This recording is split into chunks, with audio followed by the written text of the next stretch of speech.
ఈ నెల 18న హైదరాబాద్లో నిర్వహించే గ్రామీణ వైద్యుల ఆత్మ గౌరవ సభకి జిల్లాలోని ఆర్ఎంపీ, పీఎంపీ అనుభవ వైద్యుల సంఘం జిల్లా ప్రధాన కార్యదర్శి డాక్టర్ బత్తుల రవి తెలిపారు. ఆదివారం బెల్లంపల్లి ప్రెస్ క్లబ్ లో ఏర్పాటు చేసిన విలేకరుల సమావేశంలో వారు మాట్లాడారు. 2009లో నాటి ముఖ్యమంత్రి వైఎస్ రాజశేఖర రెడ్డి రాష్ట్రంలోని ఆర్ఎంపీ వైద్యులకి తగు శిక్షణ ఇచ్చి సర్టిఫికెట్లు అందజేశారని తెలిపారు. నేడు రాష్ట్రంలో ఆర్ఎంపీ, పీఎంపీ వైద్యులకి రక్షణ కరువైందని, కనీస గుర్తింపు కూడా లేకుండా పోయిందని తెలిపారు. రాష్ట్రంలో ప్రజాపాలన సాగిస్తున్న కాంగ్రెస్ ప్రభుత్వం పీఎంపీ, ఆర్ఎంపీ వైద్యులకి వృత్తిపరమైన శిక్షణ ఇచ్చి తగు గుర్తింపు ఇవ్వాలని ఆయన కోరారు. ఆత్మగౌరవ సభకి జిల్లా నలుమూలల నుంచి ఆర్ఎంపీ, పీఎంపీ వైద్యులు పెద్ద ఎత్తున తరలి రావాలని ఆయన కోరారు. ఈ సభకి ఎమ్మెల్సీలు కోదండరాం, పీసీసీ ప్రెసిడెంట్ మహేష్ కుమార్ గౌడ్ హాజరవుతారని తెలిపారు. ఈ సమావేశంలో వైద్యుల సంఘం జిల్లా సీనియర్ నాయకులు డాక్టర్ సజ్జనపు బ్రహ్మానందం, లక్ష్మణాచారి, నాయకులు జూపాక బానేష్, పోలు శ్రీనివాస్, పెండం కనకయ్య, దశరథం, ఎం శ్రీనివాస్, భూపతి రాజు, రాజేష్ తదితరులు పాల్గొన్నారు.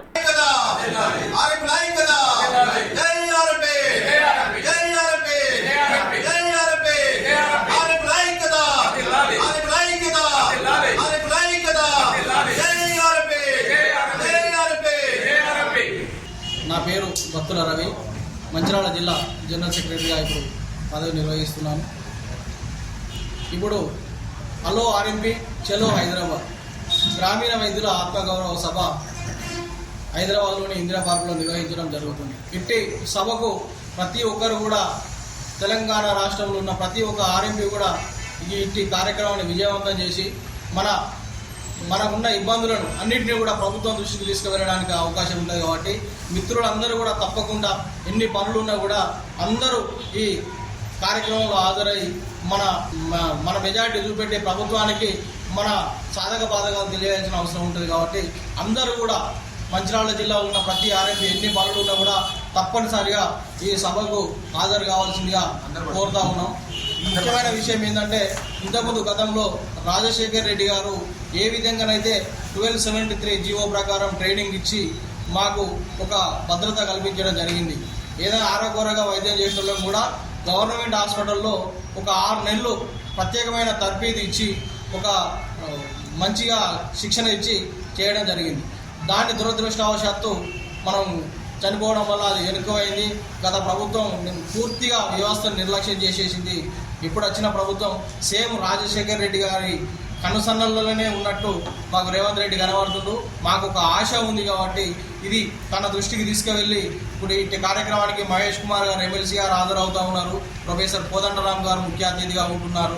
జన విజ్ఞాన దర్శిని మన రమేష్ గారు, మళ్ళీ అలాగే మాకైతే ఏదైతే 1273 జీవో ట్రైనింగ్ ఇచ్చినప్పుడు బుక్లెట్ తయారు చేసిన బ్రహ్మారెడ్డి గారు, అలాగే కేజీ గోవిందరెడ్డి గారు, వీళ్ళందరూ కూడా వస్తున్నారు. కాబట్టి ఉన్న జిల్లాలో కాకుండా రాష్ట్రంలో ఎన్ని సంఘాలు పుట్టకొక్క సంఘం పుట్టి అన్ని విచ్చలవిడిగైపోయి మేము ప్రభుత్వం దగ్గరికి పోతే ఈ సంఘం నుండి వచ్చినవా, ఆ సంఘం నుండి వచ్చినవా అనకుండా ఉమ్మడిగా అన్ని సంఘాలు ఒకటై ఈ సభను నిర్వహిస్తూ ఉన్నాయి.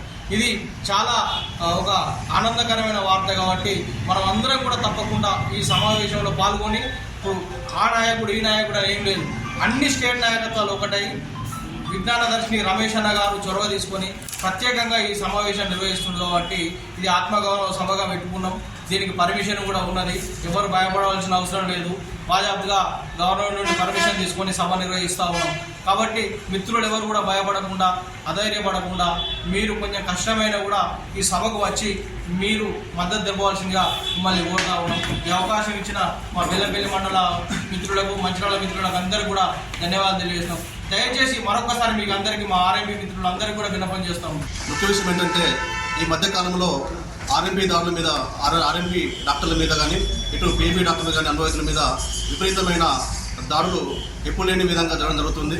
దీనికి ముఖ్య కారణము ఏదైతే అప్పుడున్న వైఎస్ రాజశేఖర రెడ్డి గారు ఏం చెప్పారంటే, 1273/2009 జీవో ప్రకారము కొంతమంది ఆర్ఎంపీ డాక్టర్లకు ట్రైనింగ్ ఇచ్చి సర్టిఫికెట్లు ఇచ్చి వారిని కొంత క్వాలిఫైడ్ డాక్టర్లుగా ప్రథమ చికిత్స చేసుకోవచ్చనే ఉద్దేశం చేసి కొన్ని ఎగ్జామ్స్ కూడా ఎగ్జామ్ పెట్టకుండానే రాజశేఖర్ చనిపోవడం జరిగింది.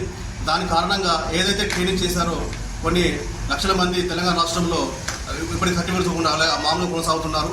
దీన్ని అదుపుగా తీసుకుని అప్పుడున్న తెలంగాణ ప్రభుత్వము కానీ ఇప్పుడున్న కాంగ్రెస్ ప్రభుత్వం కానీ మాకేంటంటే మీకు సరైన గుర్తింపు ఇస్తామని చెప్పి అప్పుడు మేనిఫెస్టోలో అమలు పెట్టడం జరిగింది. కానీ ఇప్పటి వరకు కూడా ఎలాంటి మేనిఫెస్టోను అమలు చేయకుండా మామూలుగా ఏంటంటే మాపై దాడులకు ప్రోత్సహిస్తున్నట్టు మాకు కనిపిస్తుంది. ఎందుకంటే ఈ రోజులలో ఎక్కడ చూసినా కానీ అంటే గ్రామీణ వ్యవస్థలో కానీ నిరుపేదల ప్రజలకు కానీ ఎప్పుడు కానీ అందుబాటులో ఉండేది మన ఆర్ఎంపీ పిఎంపీ అనుభవ వైద్యులు మాత్రమే.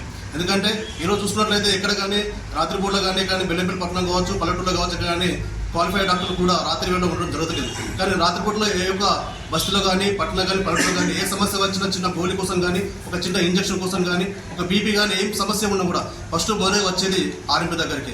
మేము చేసేది కూడా ప్రాథమిక చికిత్స మాత్రమే. ఏదైనా పెద్ద కేసులు వస్తే కంపల్సరీగా మేము కూడా మంచిగా క్వాలిఫైడ్ డాక్టర్ రిఫర్ చేస్తున్నాం. మేము కూడా క్వాలిఫైడ్ డాక్టర్ దగ్గర ఒక 5 సంవత్సరాలు 10 సంవత్సరాలు ఒక ట్రైనింగ్ తీసుకొని పూర్తిగా అవగాహన కొద్ది ఎంతో కొంత డిగ్రీ చేసిన వాళ్ళు ఉన్నారు, కొంతమంది 10th చేసిన వాళ్ళు ఉన్నారు. మినిమం క్వాలిఫికేషన్ అంటే చదువుకున్న వాళ్ళమే ఉన్నాము. అంటే మంచి చేయడం తెలుసు. మా దాదాపుగా 30-40 సంవత్సరాల బట్టి ఎక్స్పీరియన్స్ ఉన్న డాక్టర్స్ ఇప్పుడు మన ఆర్ఎంపీ అనుభవం ఉన్న వాళ్ళు ఇటు బ్రహ్మణత కావచ్చు, వెంకన్న కావచ్చు, రవణ కావచ్చు, మేము కావచ్చు, చాలా మంది ఉన్నాం. ఏదైతే మీ వ్యవస్థ ఉందో ఈ వ్యవస్థను మీరు ఏంటంటే మీరు దాడి చేస్తున్న చేయండి. కాకపోతే అంటే ఏదైతే 30 సంవత్సరాల బట్టి ఉన్న ఆర్ఎంపీలను కొనసాగిస్తూ ఏదైతే కొత్తగా వచ్చే వ్యవస్థ మొత్తాన్ని ఆపండి. దానివల్ల ఏమవుతుందంటే కొత్తగా వచ్చే వాళ్ళు రారు. దానివల్ల ఏదైతే ఎక్స్పీరియన్స్ డాక్టర్స్ కొనసాగించుండండి. అదేవిధంగా ఒకవేళ మీరు ఇంకేమైనా చేయాలనుకుంటే మాకు ఒక ఉపాధి చూపించండి. గవర్నమెంట్ తరపు నుంచి లేదా గవర్నమెంట్ హాస్పిటల్స్ కానీ ఇంకేదో చూపించండి. దయచేసి మా బ్రతుకు లేదని కొట్టకండి. అదేవిధంగా మేము బెల్లంపల్లి పట్టణ కానీ తెలంగాణ రాష్ట్ర ఆర్ఎంపీ పిఎంపీ అనుభవ డాక్టర్లు చెప్పడం ఏమిటంటే ఈ నెల 18వ తారీఖు రోజున చలో ఆర్ఎంపీ యొక్క ప్రోగ్రామ్ ఉంది. ఈ యొక్క ఆర్ఎంపీ ప్రోగ్రామ్ కూడా ప్రతి ఒక్క ఆర్ఎంపీ వైద్య మిత్రులు రావాల్సింది. ఎందుకంటే ఇది ఒక వ్యక్తి సమస్య కాదు, ఒక సమాజంలో ఉన్నటువంటి ఒక ఆర్ఎంపీ పిఎంపీ అనుభవ సమస్య కాబట్టి ప్రతి ఒక్క ఆర్ఎంపీ అనుభవం. అదేవిధంగా ఇది ఒక ఇందిరా పార్క్లో జరుగుతుంది. అందరూ ఆర్ఎంపీ డాక్టర్లు కూడా రావాలని కోరుకుంటున్నాము. అదేవిధంగా బెల్లంపల్లి మండలం నుంచి కూడా మాకు ఆర్ఎంపీ డాక్టర్లు దాదాపు ఒక 50 నుంచి 100 మంది డాక్టర్లు వెళ్ళడం జరుగుతుంది. అదేవిధంగా మిగతా రాష్ట్రంలో ప్రతి ఒక్క రాష్ట్రంలో కూర్చున్నాం. తెలంగాణ, ఆంధ్ర ప్రాంతాలలో ఆర్ఎంపీ పిఎంపీ సర్టిఫికేట్ హోల్డర్స్ ఎవరైతే ఉన్నారో వాళ్ళంతా కూడా వైద్యపరంగానే జీవిస్తున్నవాడు. వాళ్ళకున్న ఆర్థిక పరిస్థితి రీత్యా స్కిల్ ఉన్నా కూడా ఎందుకంటే ఆర్థిక స్తోమత లేక ఎంబీఏ చేయలేనటువంటి దౌర్భాగ్య స్థితిలో ఉన్న వాళ్ళు తప్ప స్కిల్ లేని వాళ్ళు కాదు.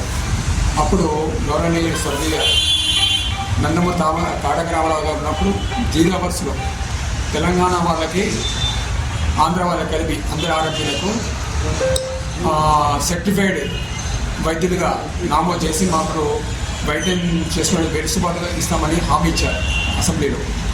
కానీ ఇక దురదృష్టవశాత్తు అది డే బై డే వెనక్కి తగ్గిపోయింది. తర్వాత స్వర్గీయ రాజశేఖర రెడ్డి గారు మా యొక్క బాధలు విని వారు ఏమన్నారంటే వారి ఇంట్లో మేము కలుసుకున్న కోరికంటే నేను 1 ఆఫ్ ది మెంబర్. అప్పుడు ఏమన్నారంటే చూడయ్యా నేను కూడా ఎంబీబీఎస్ డాక్టర్ని, మా క్వాలిఫైడ్ డాక్టర్తో నాకు ఇబ్బంది కలగకుండా ఏదైనా ఒక మార్గం సూచించండి అని చెప్పడం జరిగింది. అప్పుడు మేము చెప్పమన్నమాట ఏమనంటే బేసిక్ డాక్టర్స్ అని చైనాలో ఒక విధానం ఉంది. అన్క్వాలిఫైడ్ డాక్టర్స్ ఎవరైతే ఉన్నారో వాళ్ళను ఈ యొక్క కాలనీస్లలో బేర్ఫుట్ డాక్టర్స్కి పెట్టుకొని నియమించి చైనా ప్రభుత్వం చేయిస్తుంది. అట్లాగా చెన్నైలో కూడా చేయిస్తుంది.